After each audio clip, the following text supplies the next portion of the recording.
What is up, YouTube? Today we are talking about a strategy used in real estate investing to recycle funds and get cash flowing rental properties with zero money into it. Let's hit it.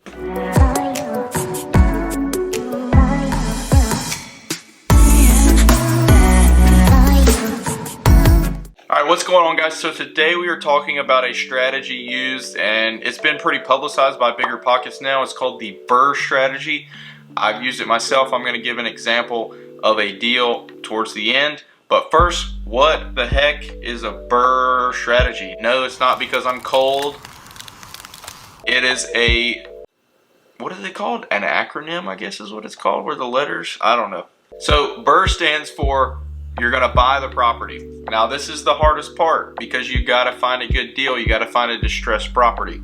Now I can go and talk about that for days and days and days, but for the purposes of this video, what you need to do is basically find a property that you're going to be able to be all in on that property at 75% of its value. Okay, so what that means is you need to take what the ARV is. What that means is the after repair value. So what's this thing going to be worth when it's fixed up?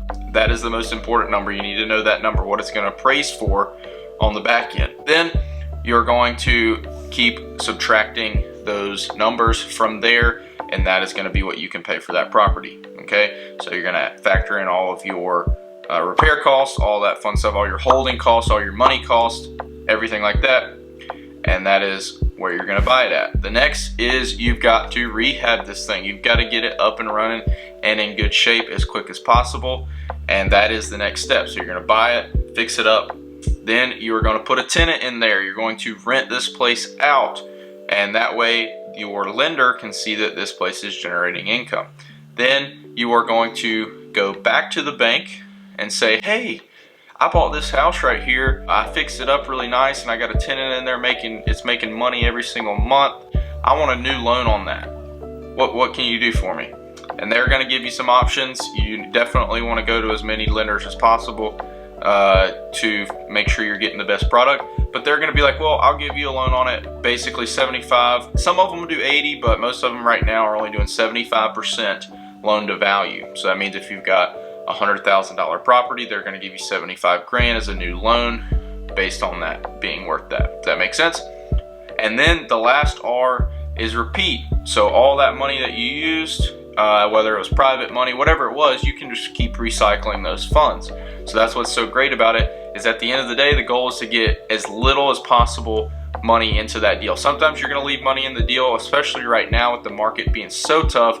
May end up even leaving 10% in the deal, but at the end of the day, that is better than having to put up a 20% down payment and get a traditional loan. It's expensive. Obviously, doing these refinances and all the money costs is expensive here as well, but if you don't have any of your money in the deal, it's still a win, right?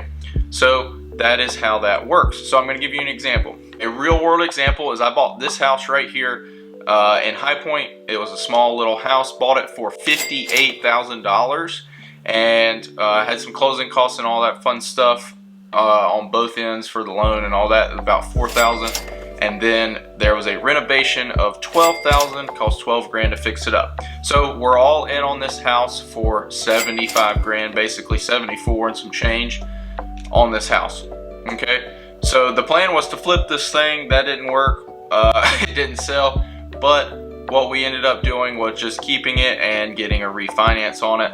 So we got it reappraised, and after we had done those renovations, added value, it appraised for $113,000. So what we're able to do is get a new loan on a cash out refinance for 75% of that value, which was 84 and some change. So we got a new loan for $84,750, I think is exactly what it was. We were able to pay off the private money that was in on that deal, and we were able to take a small profit for ourselves based out of the refinance. So we actually got to cash out some money on top of what we owed on it. So that's why the Burr strategy is pretty sweet. It allows you to recycle those funds and keep doing deals without having to use your own money. So if that was interesting to you, I want to do a deeper dive into the Burr strategy on like maybe a live or something like that to really show the numbers of it. But this is a brief overview. If you like it, please give me a subscribe, like, and hit that little bell notification so you get notified